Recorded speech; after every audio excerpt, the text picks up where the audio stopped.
Welcome to Economics and Beyond. I'm Rob Johnson, president of the Institute for New Economic Thinking. I'm here today with Jayati Ghosh, professor of economics at Nehru University in Delhi, India. Thank you for joining us. It's a pleasure. Jayati is one of the 22 commissioners on the INET-sponsored Commission on Global Economic Transformation. She has written many wonderful things, and I must say I'm quite a subscriber to your Project Syndicate columns and your perspective on things all over the world. So today's challenge on April 11th is the question of how the world is responding to the pandemic and the coronavirus 19. There are many different responses around the world, and Jayati, I'd love to hear what you think is unfolding in India and your observation about what's going on any place else that you think is right or wrong, and what more we might need. Well, this is an extraordinary time because what we're going through is clearly unprecedented, not just in India, but I think in the whole world.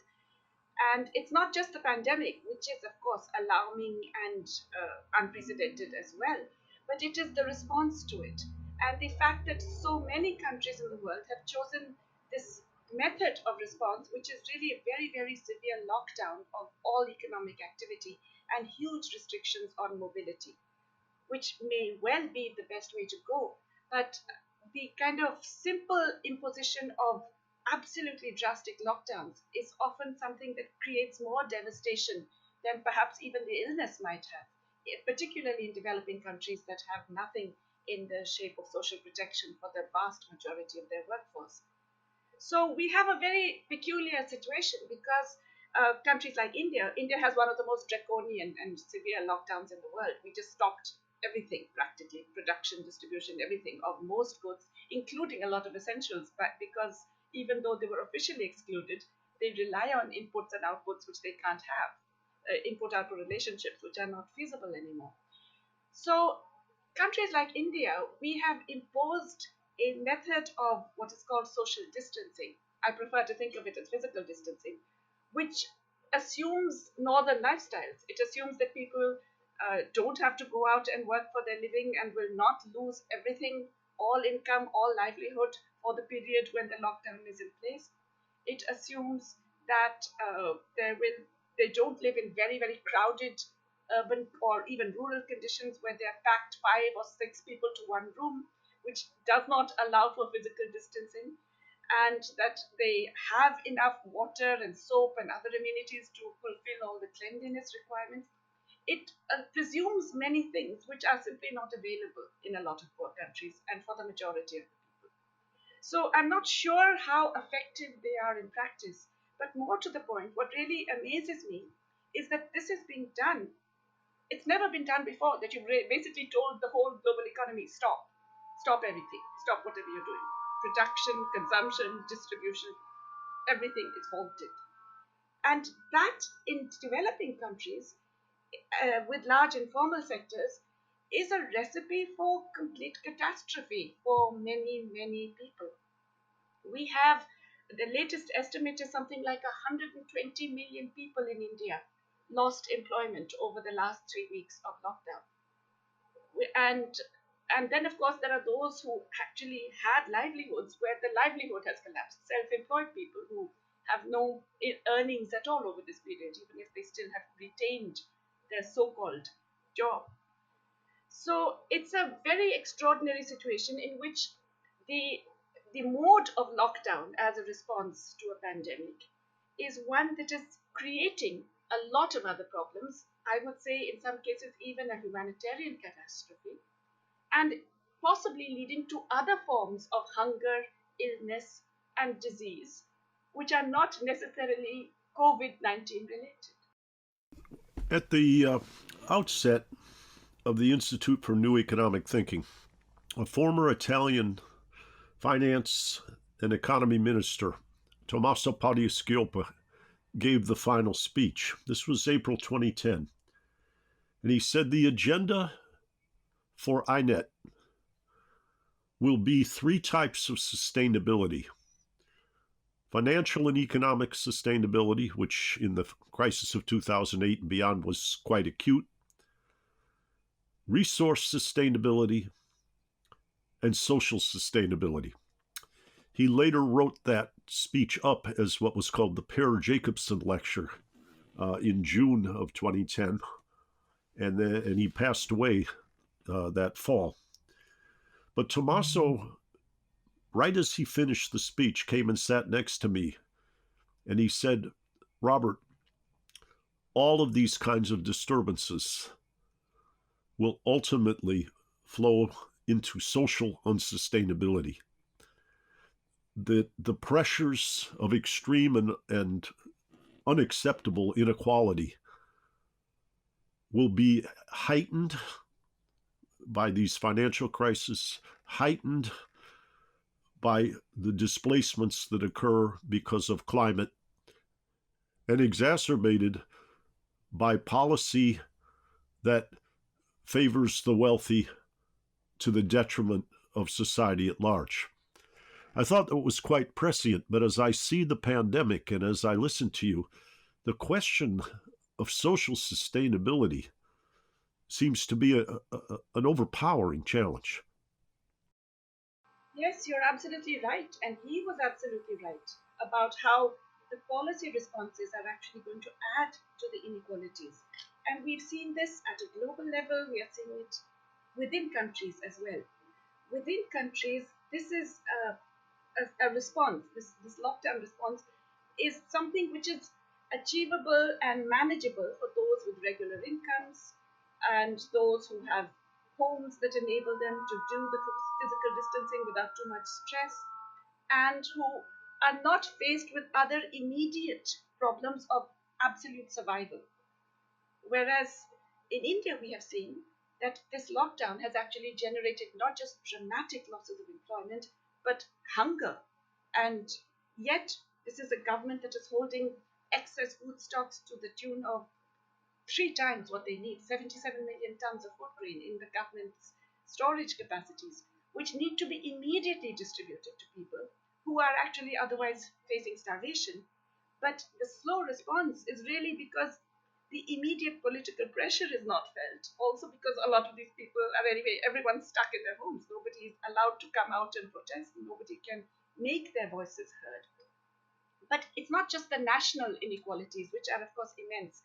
And I would like to argue that it's not just this COVID response, but the very nature of this disease, which is a reflection of the broader growth of inequality and the policies that have pushed inequality in all our countries over the last few years, particularly the decline in public health spending per capita, the assumption that all of the burdens of the care economy can be pushed onto households and to unpaid work, the feeling that a whole range of essential goods and services no longer has to be provided by the state but through privatized facilities and services which essentially favor those who are better off. All of this has happened in all of our societies at different levels of per capita income. And it's meant that these inequalities are creating a very fertile ground for the spread of this disease among those who are already significantly worse off with less access to the kind of public health services that they would require to deal with it. So that's within countries. But globally, look at the impact. Most developing countries haven't really been affected by the pandemic yet in a very significant way. China, yes, it started there. But look at most developing countries, we have not yet had the kind of dramatic increases in infection that Europe has seen or that some parts of the US have seen. Nonetheless, these are economies that are already devastated by these global market forces. Trade has collapsed, export revenues don't exist, tourism has disintegrated, it doesn't exist at all. Travel related services have gone. A whole range of other services that were tradable disappeared. Uh, Capital flows have gone completely in the other direction. We've seen dramatic reversals of capital flows in just the last 3 weeks, bigger than occurred after the global financial crisis. And all of this has meant that our currencies have depreciated very dramatically within a month. That has made our debt servicing costs go much, much higher in a situation where we were already at very, very high levels of debt in aggregate. And these costs are now simply impossible to meet. So there's going to be a problem of sovereign debt, there's going to be a problem of private debt, there's going to be domestic financial messes because of the kinds of forces that I have mentioned. So, in addition to the public health crisis, which, as I said, hasn't really started yet in our countries, in addition to that, we are simultaneously already facing a financial crisis and an extraordinary economic crisis because of the fact that economic activity has been stopped. There's a cessation of most economic activity. This, I think, it's unprecedented. I cannot think of a single period in history where we've had this amazing and weird combination.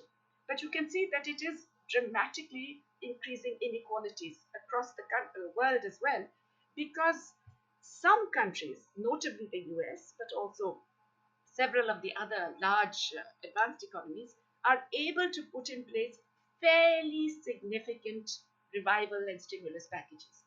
I mean, in the US, for example, 2 trillion of GDP has been already committed. I'm told there's another 2 trillion is in the offing. The US Federal Reserve is just out there buying any kind of debt that you could mention. It's putting huge amounts. I'm told that it's already something like 30 to 40% of GDP. The European Union is less so because of its internal contradictions, but it still has the capacity to do something to revive the economy, to prevent it from plunging off the cliff. Whereas a lot of developing countries do not have that luxury.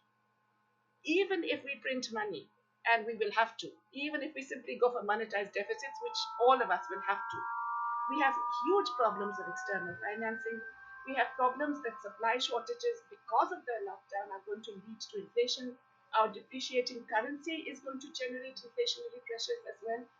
And so we're really in a strange kind of bind where we are unable to do the kinds of revival measures that are necessary because of both internal and external constraints. And we're going to have to deal with a public health epidemic for which our current levels of spending are simply inadequate and our infrastructure is totally unprepared. So that inequality is something that is going to play out, I believe, over the next 2 or 3 months very, very starkly. We haven't really, we ain't seen nothing yet, really, in that sense.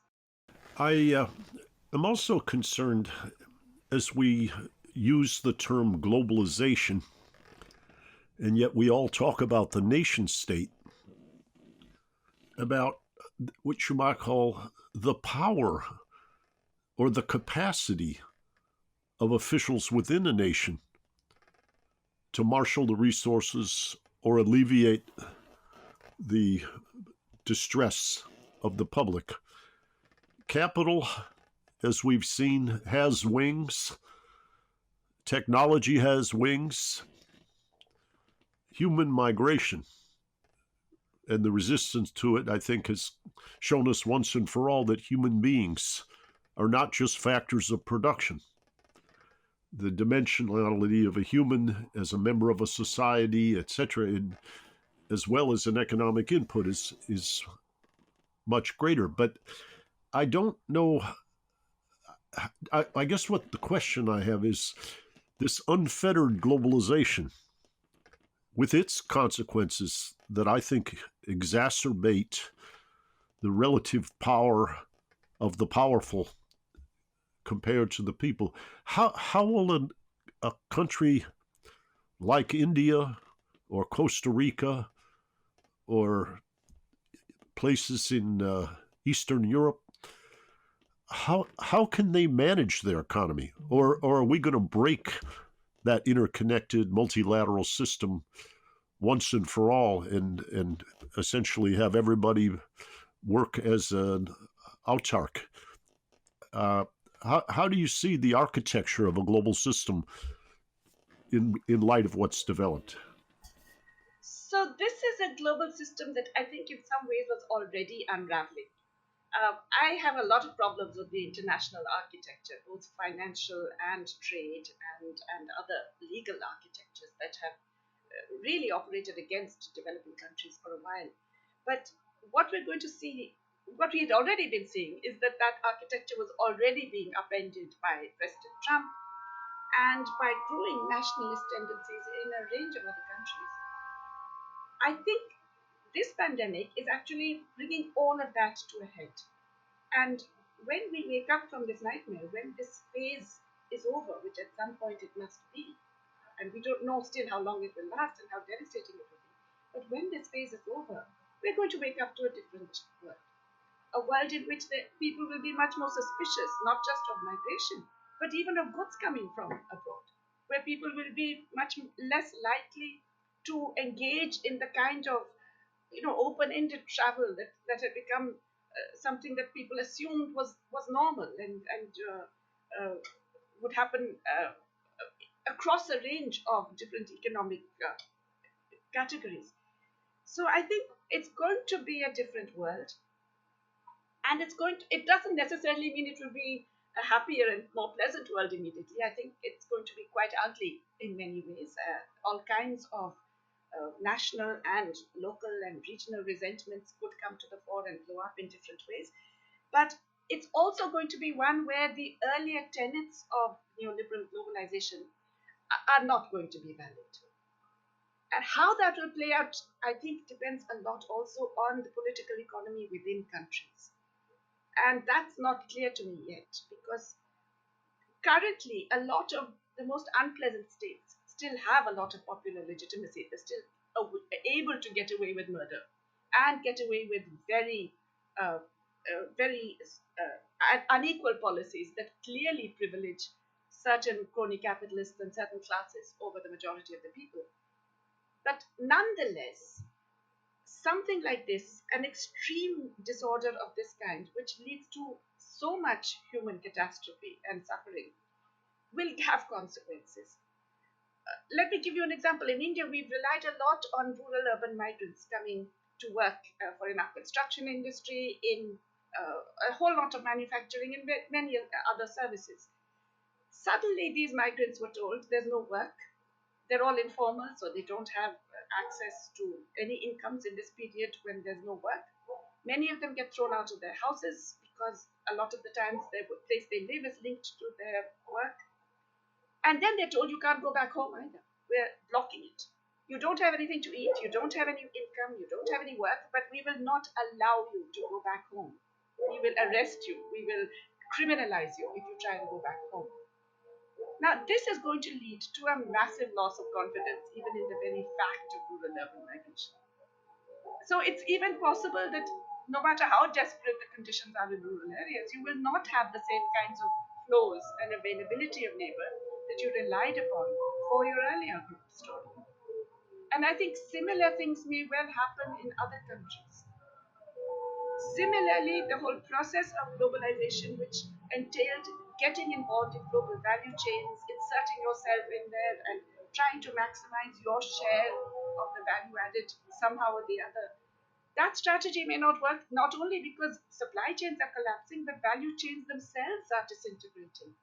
And how much a country's development strategy can rely on that in the developing world is, I think, going to be a moot point. It's going to be something that's not evident immediately. So, yes, we're not going to have the same kinds of push towards global integration that we have seen in the past. And the pandemic is only one of the things. I think the flight over global resources, the fight over nature, and the fight over the implications of climate change will also add to those. I know there have been a number of discussions about the role of climate change. In this early part of this year, one could see in many contexts, including the World Economic Forum, that there was a great, how you say, I don't know, acknowledgement that climate change in a 10 or 15-year horizon is a global problem that must be addressed. And there had been people warning of this for a long, long time, but it felt as though the world was turning in the direction of recognizing large scale transformation had to begin. As the pandemic has come forward, it changed our focus for the time being, albeit transient. Now, some are saying our fiscal resources will be taxed, people's disruption of their work will have to settle down before we can re engage in climate. Others say what the pandemic has revealed is a failure in the structure of governance to address collective problems. And so, what we should do at this juncture is learn from that and move forward more rapidly. How do you see the challenge of climate change and addressing a sustainable resource economy in response or in the aftermath of this pandemic challenging us all?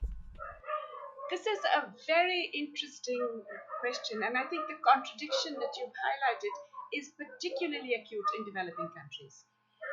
Because at one level, of course, the fact that everything's stopped has generated suddenly at least a huge decline in atmospheric pollution. So suddenly in Delhi, we have clear skies, we have wonderful air quality that we've stopped imagining even for the last 20 years.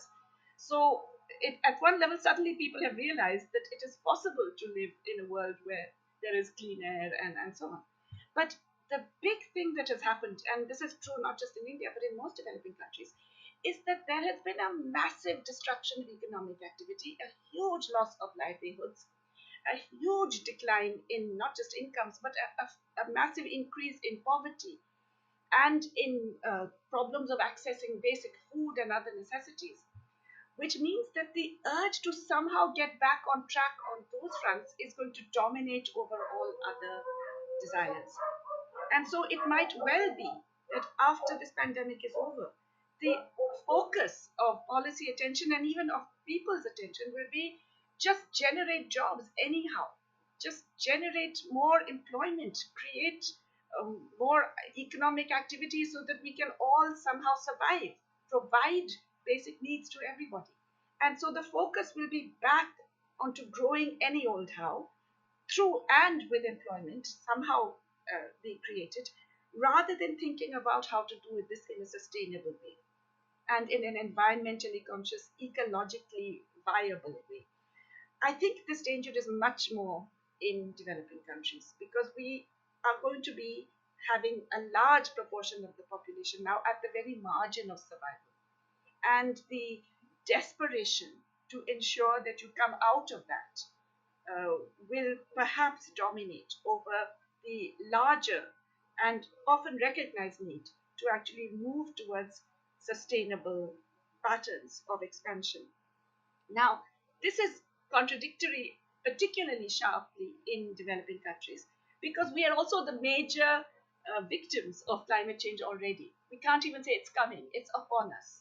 We are observing desertification, we are observing the collapse of habitats, we are observing, we already have climate refugees in many parts of the, not just our own country, but across the developing world. So it's already happening to us. We're already facing climate change. It's no longer something in the future.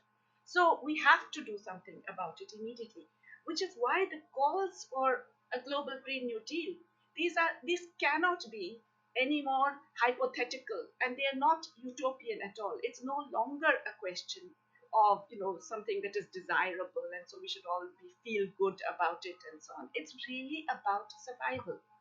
The pandemic has highlighted one source of fragility, but the other source of huge fragility has not gone away. And in fact, it probably is going to be rearing its ugly head very, very soon in all kinds of other ways.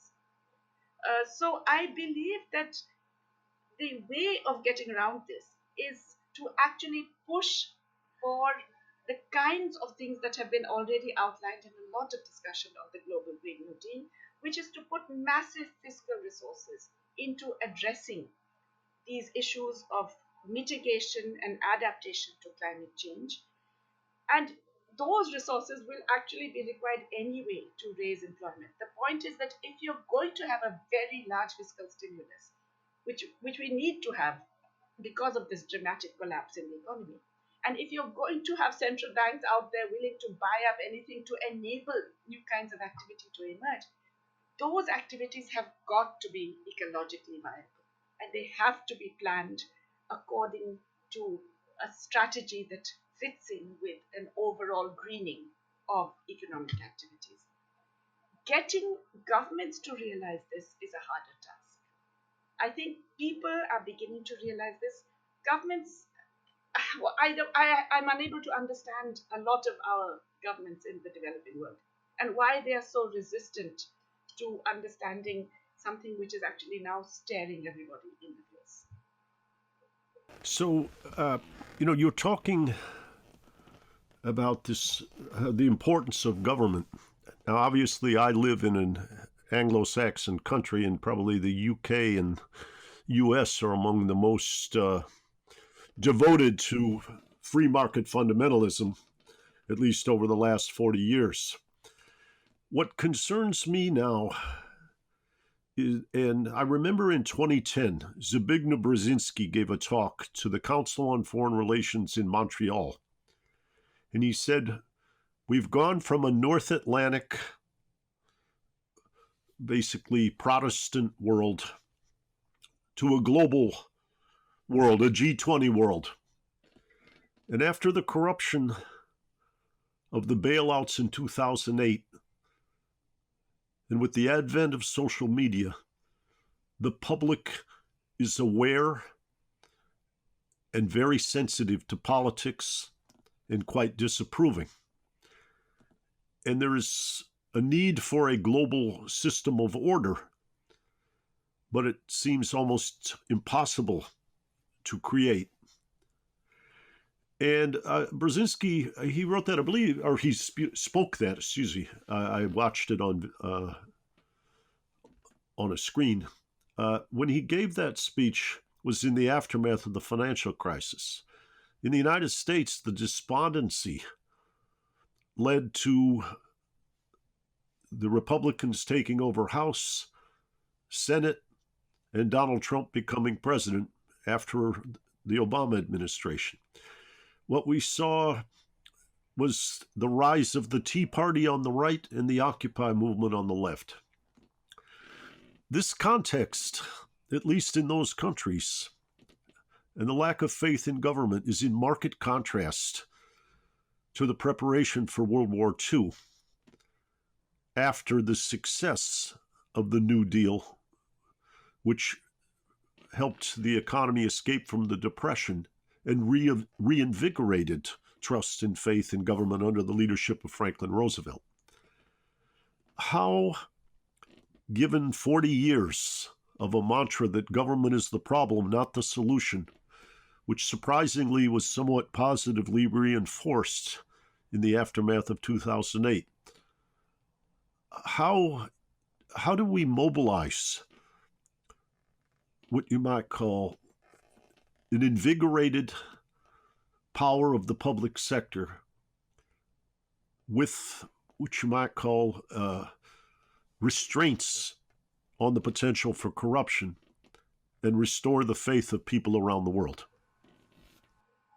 This is a very important issue also because, let's face it, a lot of our governments are not particularly oriented towards the welfare of the people as a whole and are often more interested in not just particular certain forms of crony capitalism, but also in cementing their own power and control through all kinds of authoritarian means, which are made much easier by the new technologies that allow almost constant monitoring, surveillance, and other kinds of control. But I think there are two issues here.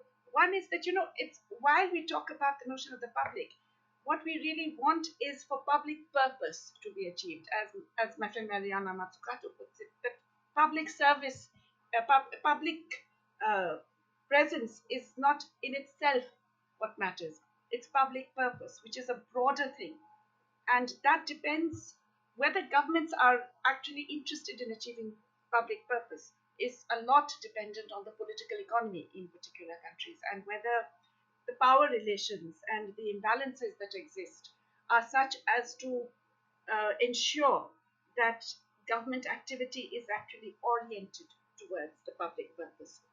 In many developing countries, that's not the case. We have the emergence of strongman leaders who have a certain popular charisma, who are able to actually bend the popular will, but who do not display much interest in public purpose, in state actions. And that is a difficulty that is not easily resolved. I mean, I think many of us are struggling across the developing world, those who are dissenters and who are therefore marked out in various ways.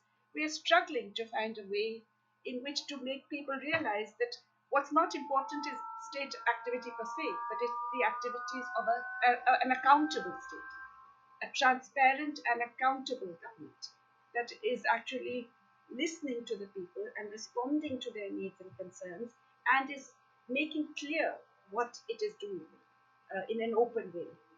Currently, across the developing world for sure, governments know everything about what we as people are doing, citizens are doing. But we know very little about what government is doing. In fact, we know next to nothing about what government is doing. And it's getting harder and harder. Those channels of information, those forms of transparency are actually being closed.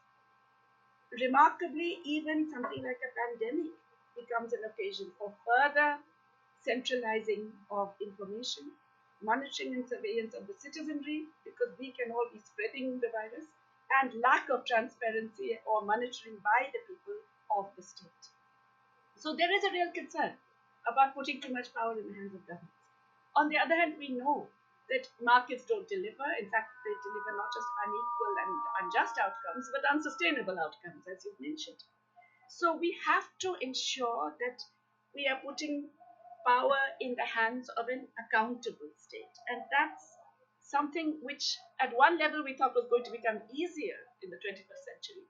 And now we're finding that it's becoming more difficult. That the holy, sort of, or shall I say, unholy marriage between big brother and big data is actually making us less able to push for the kinds of policies that would actually deliver to the majority of the people.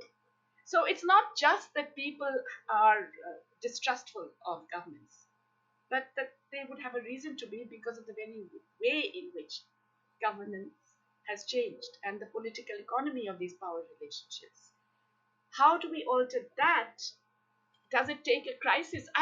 Unfortunately, I don't think big crises do the work for us. I don't think the great financial crisis did that work for us. I don't think COVID-19 will do that work for us. It will create a huge mess. It will bring out the inequalities, the instabilities, and the injustices of global capitalism and of structures of power that reinforce those. But will it automatically and necessarily create a huge push for change? I'm not so sure. I think that really depends on the ability of those of us who feel that this is essential to capture the public imagination in a way that we haven't so far been fully successful. So I think there is a challenge out there, which is that we know that this is a crisis that will expose a lot about both global capitalism and a lot of our nation states. But having exposed those, will it then lay the seeds for an alternative? Perhaps eventually, but that will take time and it will require work. It's not something that, because you've created such a mess, you will be held responsible and other people will be allowed in to actually usher in a whole new system. I don't think that is so easy. It's a much more complex process. I do think, however, if I don't go on for too long, maybe I should just make this point. I do think that two things will emerge from this pandemic that are not so entirely bad. Uh, One of them is the recognition of the significance of care work, because it's one of those things which is, if you like, the underbelly of economic systems. Mostly in most societies, it's not really valued. A lot of it occurs in unpaid form within families and households, largely done by women and girls. A lot of it also within communities. Because so much of it is unpaid, when it is done, and the people who do it are underpaid And society typically undervalues care work, gives it very little respect, dignity, or remuneration, and doesn't even recognize the various challenges faced by care workers. Now that care has become so essential, and now that the public word has come back into health, because finally people have realized that you're only as healthy as the poorest person in your society. Because if that person gets ill with an infectious disease, you are as much under threat. I think that recognition, the importance of care workers in dealing with such situations, the everyday importance of care when it's absent in critical periods. I think that realization may well have an impact in terms of how societies and economies value care work. And that's very, very welcome, not just for reasons of reducing gender inequalities, but because care work has been a massive subsidy to capitalism. And recognizing the critical role it has played is a major means of transcending capitalism, I would argue. So that's the first big possible change. I think there's one other, which is that, this, as I said, it's an unprecedented crisis. And it's unprecedented because it's hitting both demand and supply at once. Of course, it's hitting demand, right? You're depriving people of incomes, you're taking away their jobs, you're not allowing them to work. Many will lose jobs after this, and so on. So, yes, it's a huge crisis of demand. But at the same time, you've stopped production, you've stopped distribution, you've stopped the movement of a whole range of goods and services. So, there's a supply issue as well. It's all very well to say we are going to ensure the supply of necessities. That doesn't happen in a vacuum. All of the supply has got clear input output relationships. You can't simply say, I will ensure the production of, let's say, drugs, because all of those drugs require inputs. They require workers, they require facilities, they require amenities, they require packaging, they require distribution. So you will have to ensure all of those just to get the drugs there. What about other items of mass consumption? How are you going to ensure those? So, all of these, just recognizing that bringing production back on track cannot be left to the market, left for everyone to figure out on their own. It has to be done somehow in a planned way, in a coordinated way. That is going to bring back some recognition of this need for planning and coordination. Again, planning had become a bad word, right? Just like all of these other things had become bad words. I don't mean centralized top-down planning, but I do mean that you cannot achieve any kind of revival of supply without some kind of coordination. And governments and societies are going to have to recognize that after this crisis. Oh, I think you make a lot of very, very good points here. And some of my friends who, what you might call, adopt the posture of an optimist say, well, it's darkest before dawn. And that adage might be true, but the question, I think, for us now, is it going to get darker before that dawn, or are we at the turning point? And I think these complications in relation to the credibility of governance and the dangers, particularly as you mentioned a little bit earlier on, the centralization that technology affords leaders, the ability to monitor and other things, means that I think democracy is under threat. And at times of distress, I always go back to Naomi Klein's shock doctrine, is when the powerful people can organize things around their imperatives. And it isn't put up to, in the short term, it isn't put up to democratic affirmation. What I'm concerned about here is that we may be very close to a justification amidst fear of a violation of many rights, principles, and essentially render the software that is analogous to the American Constitution, Bill of Rights, as a romantic document that nobody adheres to that, and you're a fool if you think those principles matter. That perhaps is more vivid than anyone would articulate who is sitting in a position of government. But the question of what processes will take us in that constructive direction, I think is very difficult to imagine. Though the one I heard, kind of piecing together threads from your the pattern that you were describing, is we might have all hands on deck right now, producing the medical equipment and doing what's necessary to extinguish or diminish markedly the pandemic. But after that, what I think might be constructive is to recognize that people will be afraid. They will be, once burned, twice shy. They will be reluctant. They'll fear the re-emergence of the pandemic, and a large public program addressed to energy transformation and a dealing with climate change may be the equivalent of it'll be the Green New Deal that provides jobs and provides meaningful and purposeful work and provides aggregate demand and restores the faith of the body politic that the government is working for the benefit of human beings. But it's a very, very delicate time, in my view, on all of these matters. Let me go to a slightly different place. I worked for 6 years in the United States Senate.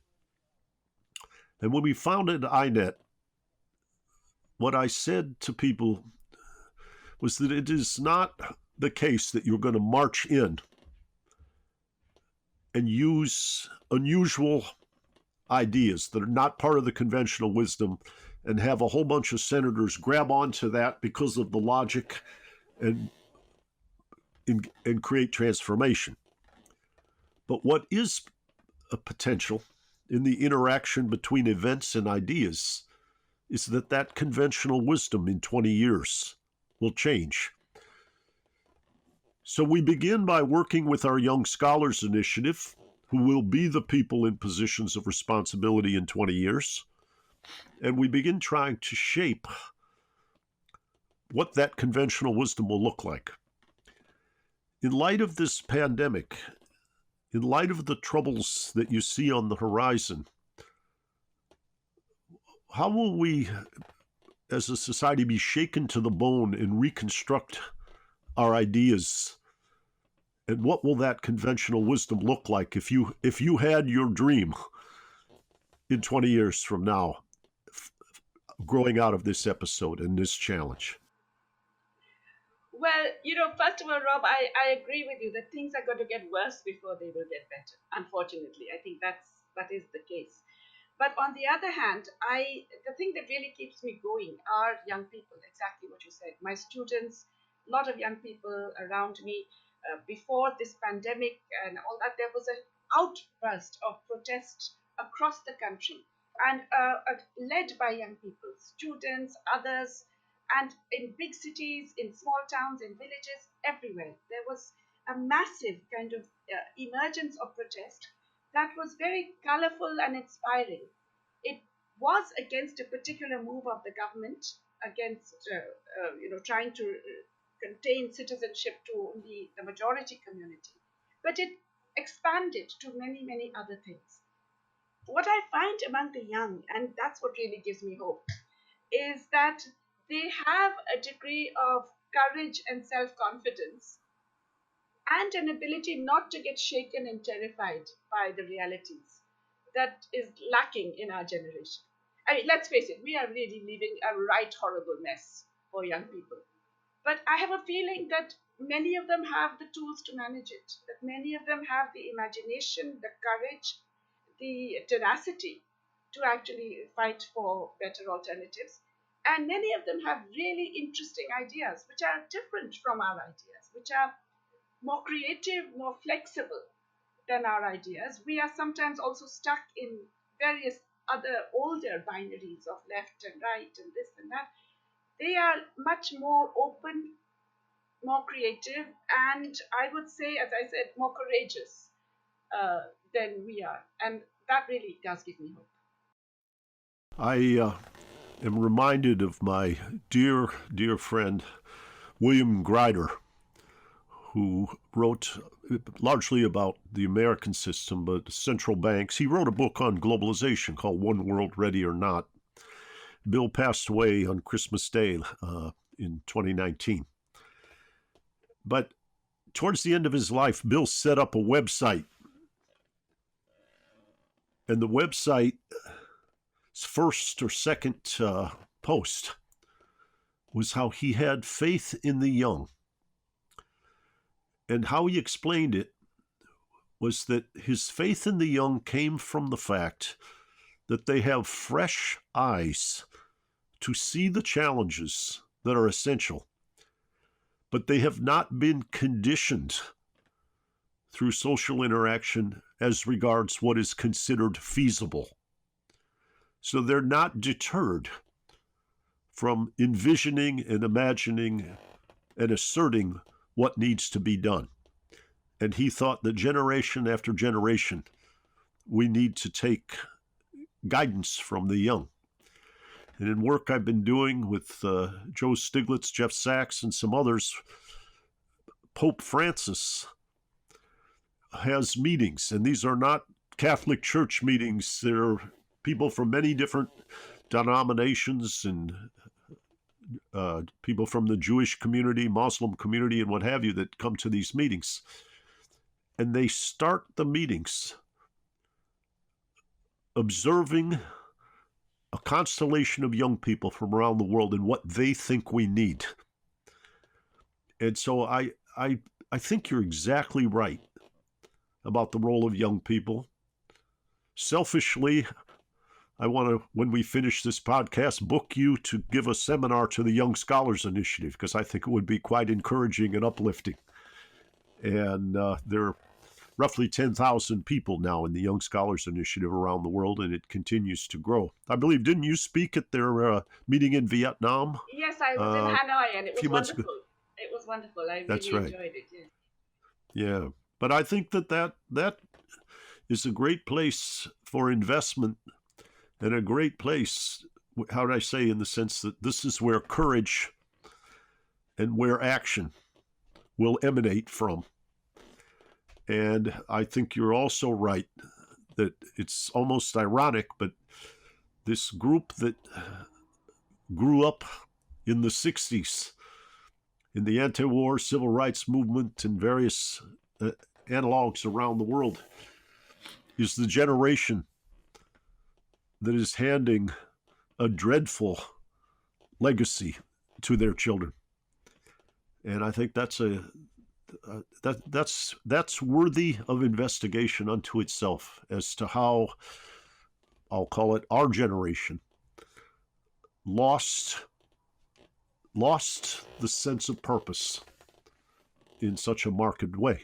Do you have thoughts as to how this older generation missed the importance of the challenge?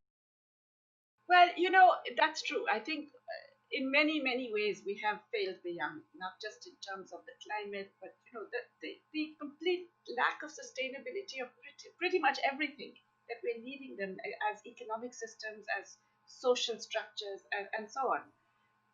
The only thing I would say is that we must have done something right, because there's so many of them in this generation, the young, who are so damn smart and witty and courageous and seem to be able to get on with it.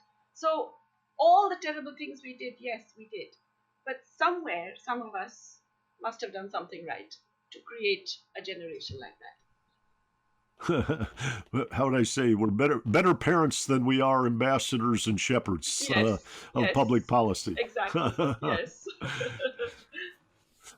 I remember when I have a son who's now in his 30s named Nicholas, and I remembered when Barack Obama was elected. He was at Pomona College in California, And he called me and he said, Dad, I got in a big fight tonight. And I said, why's that? He said, well, everybody was just acting like a romantic liberal because they loved Obama. And I decided it was your fault. And I said, why is it my fault? He said, it's your whole generation's fault because you told us that our politics was silly. And you went on romantically over and over about the anti-war movement and the civil rights movement. And Obama stepped on the stage sounding like a black Baptist preacher and being a black man and saying he was against the Iraq War. And all these young people just leapt at it and said, we've found our politics. And I don't think Barack Obama will ever fulfill what they dream they have found. And he was like 16 years old at the time, just starting college. I was in shock when I heard him say that. But Well, I do think... there you go, you see? They're so much smarter. Yeah. Generation after generation. I don't think it's in the diet or the food. I think it's just there is a formative period where, which you might say, they haven't been dumbed down to be called wise or to chase awards or positions of prestige and conformity. And those fresh eyes really do make a difference. So, as we look at the coming months and the Global Commission, how they say, is going to re-examine our agenda and augment it in light of what's developed, are there any recommendations you have for your fellow commissioners? I think this is a period that is going to be extremely challenging. But if I had to put energies into any particular things, it would be the two things that I just mentioned uh, in terms of care and the care economy, very broadly speaking, and how significant that has to be as part of a global Green New Deal. That you really cannot have one without massive investments in care. Which includes healthcare and of course the entire other range of it, and also has very strong employment effects and strong multipliers and so on. And the other about the role of the state. How do we actually get a coordinating state that works for public purpose? And how do we rejuvenate people's belief in states like that? Well, it's been a lovely better part of an hour Yes, getting I've to know enjoyed your that. thoughts and ideas. And I think I look forward to continuing to work with you on the Global Commission. And I'm sure as time unfolds here on this podcast, there'll be more chapters where we draw on your wisdom and insight and expertise again. You've certainly shed light on things in a quite powerful and meaningful way today. And I want to thank you for being here on the INET podcast. Well, it was a pleasure, Robert. Thank you for having me. We'll talk again soon. Thanks. Bye-bye. And check out more from the Institute for New Economic Thinking at ineteconomics.org.